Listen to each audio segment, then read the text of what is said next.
Hello everyone. आज हम लोग 12th क्लास के पहला चैप्टर जीवों में जनन रिप्रोडक्शन इन ऑर्गेनिज्म का बहुत ही महत्वपूर्ण वन लाइनर देखेंगे। टोटल 70 वन लाइनर होगा जो एग्ज़ाम पॉइंट ऑफ व्यू से बहुत ही महत्वपूर्ण होने वाला है। तो हम लोग इसको देखेंगे। इसको देखने से ये वीडियो को पूरा आप लोग देखिएगा और इनको देखने से फ़ायदा किनको किनको हो सकता है। जो जनरल कंपटीशन का जो भी स्टूडेंट है, जो भी एसएससी बीपीएससी का एग्ज़ाम का तैयारी कर रहा हो, वो भी स्टूडेंट के लिए बहुत ही लाभदायक होने वाला है। तो वीडियो को पूरा देखें, अंत तक देखें। और टोटल 70 वन लाइनर मिलेगा आपको। और इनका जो किसी को अगर पीडीएफ के रूप में चाहिए तो वो भी आप हमें बताएंगे कमेंट करके, तो उनको पीडीएफ के रूप में मिल जाएगा। चलिए हम लोग देखते हैं। तो पहला चैप्टर है जीव में जनन में कुछ वन लाइनर देखेंगे। चलिए देखते हैं।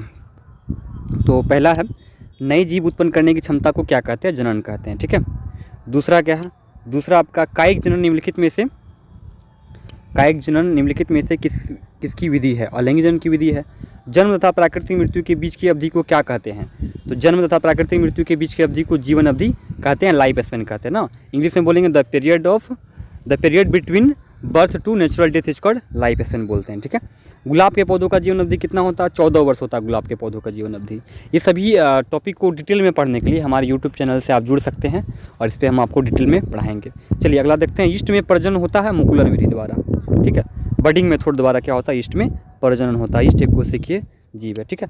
बंगाल का आतंक किसको कहा जाता है? देखेंगे बंगाल का आतंक किसको कहा जाता है? जल हाइसिंथ को बंगाल का आतंक कहा जाता है। ठीक है। अगला क्वेश्चन देखते हैं। स्पॉन्ज में प्रजनन होता है, तो स्पॉन्ज में प्रजनन होता है मुकुलन विधि द्वारा, बडिंग मेथड के द्वारा। ठीक है। युग्मक होते हैं, युग्मक क्या होते हैं? अगुणित होते हैं, एन होते हैं। युग्मक अगुणित होते हैं, एन होते हैं। ठीक है।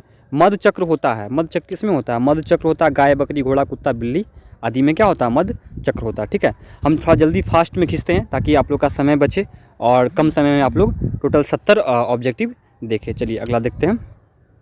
द्विलिंगी प्राणी है, तो द्विलिंगी प्राणी कौन होगा? अर्थवर्म हो गया, लीच हो गया, स्टारफिश हो गया, टेपवर्म हो गया ना।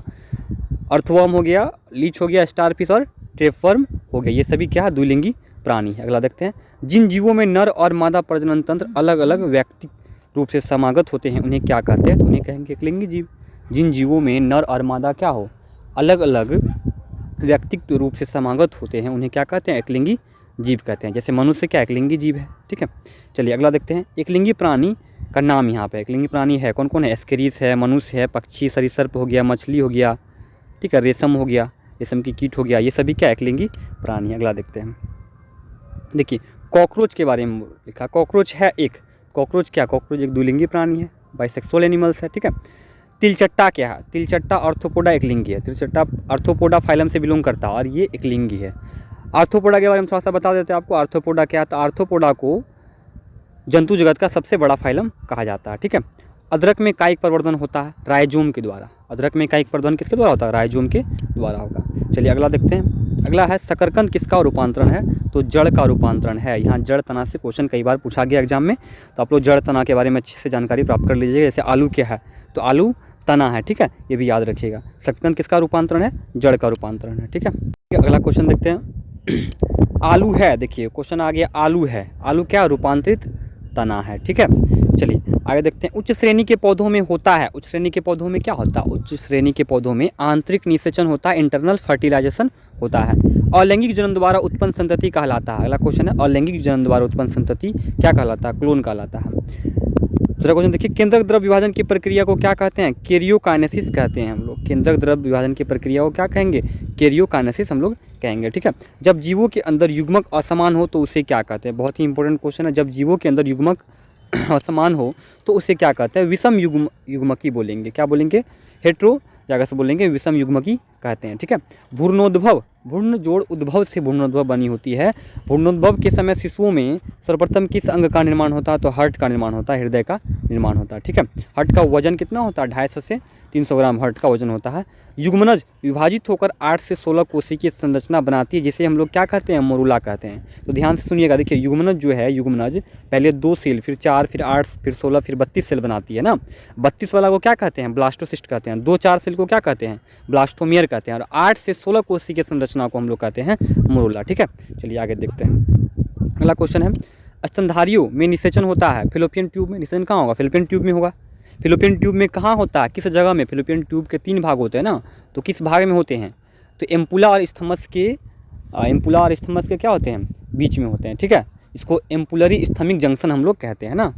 कहाँ पे होता है निषेचन, तो एम्पुलरी स्थमिक जंक्शन में होता है। जनरली अगर ऐसा पूछा जाए कि स्तनधारियों में निषेचन कहाँ होता है, ऑप्शन में अगर फेलोपियन ट्यूब है तो फेलोपियन ट्यूब सही हो जाएगा, ठीक है। उभयलिंगी जंतु है, उभयलिंगी जंतु कौन है इसमें, घरेलू मक्खी उभयलिंगी जंतु है।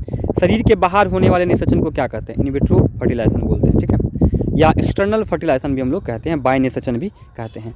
आम के फल खाने वाले भाग हैं, अगला क्वेश्चन क्या, आम के फल में खाने वाला भाग को हम लोग क्या बोलते हैं, मेजोकार्प बोलते हैं, ठीक है। चलिए अगला क्वेश्चन देखते हैं।